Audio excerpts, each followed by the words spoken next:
সুস্বাদু,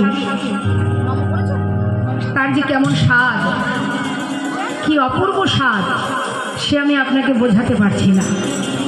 এত সুস্বাদু, এত সুন্দর, এত ভালো, সেটা যে কতটা ভালো আমি বোঝাতে পারছি না আপনাদের। আপনি বলবেন আমি সে কথা বলবো কি করে?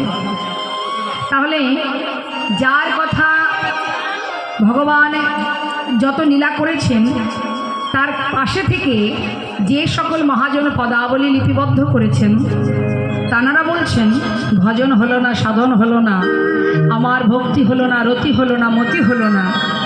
আর আমরা তো মায়ার জীব, সবাই আমরা মায়ার বালিশ মাথায় দিয়ে মনের সুখে ঘুমিয়ে আছি।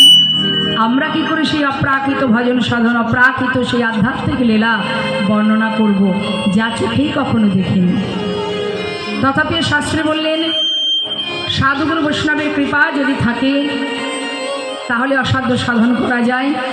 তাই আপনাদের মতো ভক্ত চরণে আমার নিবেদন, সকলে নিজ চরণধূলির কিঞ্চিত অংশ এই অধমার মস্তকে আশীর্বাদ করবেন, মস্তকে দেবেন।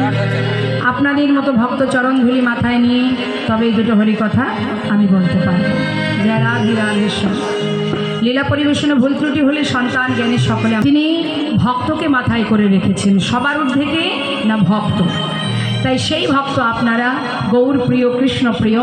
তাই আপনাদের চরণে আমার নিবেদন, সকলে সন্তান জ্ঞানে আমাকে আশীর্বাদ করবেন। তাই গৌর হরি বল, হরি বল, গৌর হরি বল।